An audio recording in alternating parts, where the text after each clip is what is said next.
Selamat datang di kelas biopsikologi, tempat kita belajar tentang hubungan antara biologi dan perilaku manusia. Hari ini kita akan membahas topik yang menarik dan penting, yaitu hormon dan seks. Apa itu hormon? Hormon adalah zat kimia yang diproduksi oleh kelenjar endokrin dalam tubuh kita, yang berfungsi sebagai pengirim pesan antara sel-sel dan organ. Hormon mempengaruhi banyak aspek kesehatan dan fungsi tubuh kita, termasuk pertumbuhan, metabolisme, mood, dan sistem kekebalan, dan tentu saja seksualitas. Bagaimana hormon mempengaruhi seks? Hormon berperan dalam mengatur siklus reproduksi, perilaku seksual, orientasi seksual, identitas gender, dan respons seksual kita. Hormon juga dapat berubah seiring dengan usia, lingkungan, dan kondisi kesehatan kita. Dan dalam kesempatan kali ini, kita akan mempelajari lebih lanjut tentang hormon dan bagaimana mereka dapat mempengaruhi diri kita. Mari kita mulai.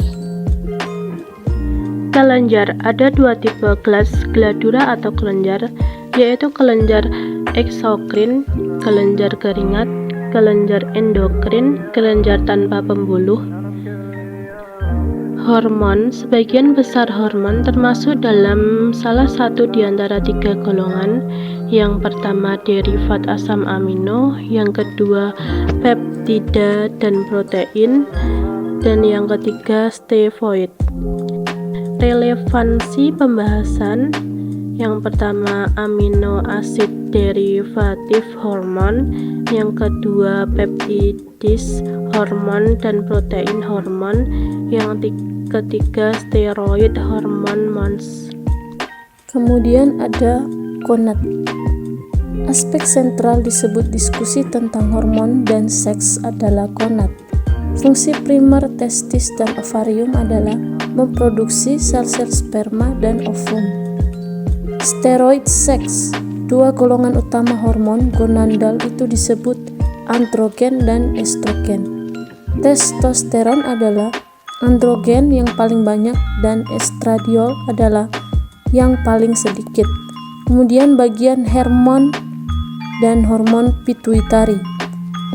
Kelenjar pituitari sering disebut kelenjar master karena sebagian besar hormonnya adalah hormon-hormon tropik.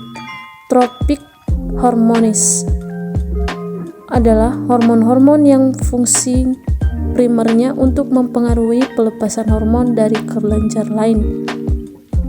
Kadar hormon gonadal perempuan bersifat siklik. Kadar hormon gonadal laki-laki bersifat tetap. Meskipun laki-laki dan perempuan memiliki hormon-hormon yang sama, hormon tersebut tidak pada kadar yang sama dan belum tentu menjalankan fungsi yang sama. Kemudian, pengontrolan pituitari anterior dan posterior oleh hipotalamus. Ada dua mekanisme untuk pituitari posterior dan mekanisme untuk pituitari anterior. Harris 1955 mengatakan bahwa pelepasan hormon-hormon dari pituitari anterior itu sendiri diatur oleh hormon yang dipasangkan dari hipotalamus. Kemudian regulasi kadar hormon. Pelepasan hormon diatur oleh tiga macam sinyal yang berbeda: sinyal-sinyal dari sistem saraf, sinyal-sinyal dari hormon, dan sinyal-sinyal dari bahan kimia non-hormonal dan dalam darah. Model rangkuman regulasi. Otak mengontrol pelepasan hormon dari hipotalamus. Kemudian, hormon-hormon gonadal mengarahkan perkembangan seksual dan perilaku seksual dewasa. Manusia memiliki dua jenis kelamin, yaitu laki-laki dan perempuan. Jenis kelamin ditentukan oleh kromosom yang ada di dalam sel telur dan sel sperma yang bersatu saat pembuahan. Ada dua macam kromosom seks, yaitu X dan Y. Perempuan memiliki dua kromosom X, sedangkan laki-laki memiliki satu kromosom X dan satu kromosom Y. Kromosom Y mengandung gen yang disebut dengan SRY, yang berperan dalam membentuk organ kelamin laki-laki. Sebelum gen SRY aktif, semua janin memiliki struktur awal yang sama, yaitu organ kelamin, yaitu gonad primordial.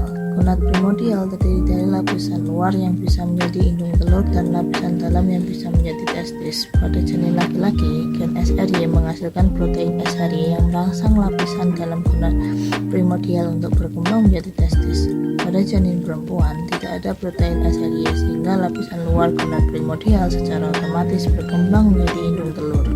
Jika ada gangguan pada gen SLY atau protein SLY, maka bisa terjadi penyimpangan pada perkembangan organ kelamin. Misalnya, seorang perempuan yang memiliki kromosom XX bisa memiliki testis jika diberi protein SLY, atau seorang laki-laki yang memiliki kromosom XY bisa memiliki indung telur jika diblokir protein SLY. Hari ini menunjukkan bahwa jenis kelamin tidak hanya ditentukan oleh kromosom, tapi juga oleh hormon. Sistem reproduksi internal dan eksternal. Apakah yang dimaksud? Perbelanjaan seks di otak, penemuan dimorfisme seksual otak mamalia yang pertama, penelitian modern tentang dimorfisme seksual otak mamalia, hormon-hormon perinatal dan perkembangan perilaku, pubertas, hormon dan perkembangan ciri-ciri kelamin sekunder. 3 kasus perkembangan seksual manusia yang eksepsional. Anne S., seorang perempuan atraktif yang berumur 26 tahun, mencari penanganan untuk 2 gangguan terkait seks. Tidak adanya menstruasi dan kesakitan selama berhubungan seksual. John dan Park, 1971. Ia mencari bantuan karena ia dan suaminya telah 4 tahun berusaha mendapatkan anak, tapi selalu gagal. Dan ia menduga, dan dugaannya itu benar, bahwa tidak adanya siklus menstruasi merupakan bagian dari masalah itu.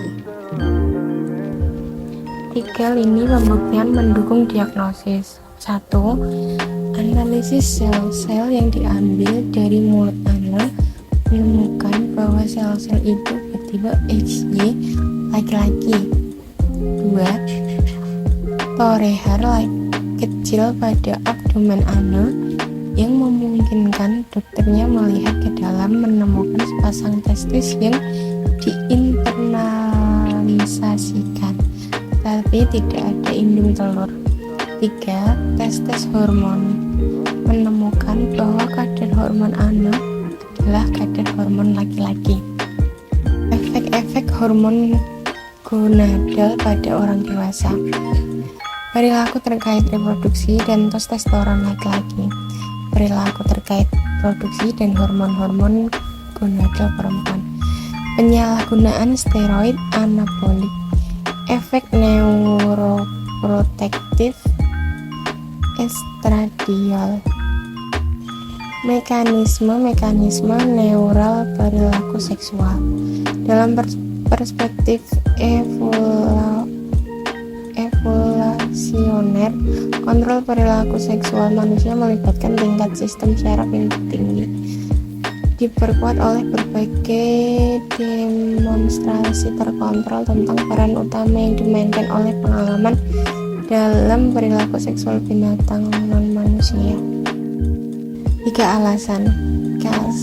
Karena kesulitan untuk mempelajari mekanisme neural perilaku seksual manusia yang begitu kompleks, penelitian memfokuskan pada perilaku kopulatorik yang relatif sederhana dan dapat dikontrol. 2. Hipotalamus mengontrol pelepasan gonadotropin, maka dialah tempat yang jelas untuk mencari struktur-struktur dan sirkuit-sirkuit yang secara seksual dimorfik.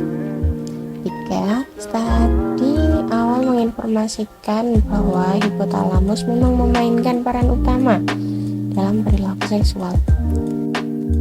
Orientasi seksual, hormon, dan otak.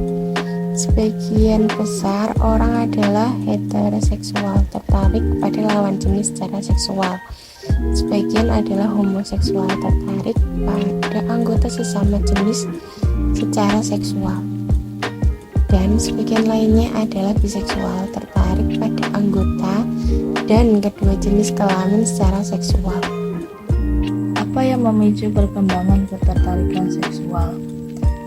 Menurut penelitian, kebanyakan anak perempuan dan anak laki-laki di negara-negara barat mulai merasakan ketertarikan seksual pertama mereka di usia 10 tahun, baik itu heteroseksual atau homoseksual. Ini bertentangan dengan asumsi umum bahwa ketertarikan seksual dipicu oleh pubertas. yang biasanya terjadi di usia 10,5 tahun untuk anak perempuan dan 11,5 tahun untuk anak laki-laki. Menurut McClintock dan Head 1996 menyarankan bahwa munculnya ketertarikan seksual mungkin dipicu oleh steroid korteks adrenal, bukan oleh kematangan gonatal, kematangan seksual primer yang terkait dengan pubertas. Adakah perbedaan pada otak homoseksual dan heteroseksual? Penelitian tentang perbedaan otak antara individu homoseksual dan heteroseksual telah dilakukan, tapi hasilnya masih menjadi subjek perdebatan. Dalam studi yang dilakukan oleh Levi 1991, ditemukan bahwa struktur nukleus hipotalamik pada pria homoseksual berada di antara wanita heteroseksual dan pria heteroseksual. Namun, temuan ini belum dapat direplikasi secara konsisten. Selain itu, ada juga laporan tentang perbedaan dalam respon neuroanatomis, neuropsikologis, dan hormonal antara individu homoseksual dan heteroseksual. Namun, sebagian besar studi ini membandingkan bahwa pria heteroseksual dan homoseksual dengan penelitian wanita lesbian yang masih sangat jarang. Independensi orientasi seksual dan identitas seksual. Orientasi seksual dan identitas seksual adalah dua hal yang berbeda dan bisa diindependen satu sama lain. Misalnya, seseorang bisa memiliki tubuh fisik laki-laki tapi merasa sebagai perempuan, identitas seksual, dan bisa tertarik pada wanita atau keduanya, orientasi seksual. Transseksual adalah contoh dari ini. Mereka memiliki tubuh fisik salah satu jenis kelamin tetapi merasa sebagai jenis kelamin yang lain. Orientasi seksual mereka, siapa yang mereka tertarik secara seksual bisa berbeda dan tidak terkait dengan identitas biseksual mereka. Misalnya, seorang transseksual dengan tubuh fisik laki-laki bisa tertarik pada wanita laki-laki atau tidak tertarik dengan siapapun. Terima kasih telah menonton video ini. Kami harap Anda dapat menikmati konten yang kami buat dan mendapatkan manfaat dan informasi yang telah kami bagikan. Selamat tinggal.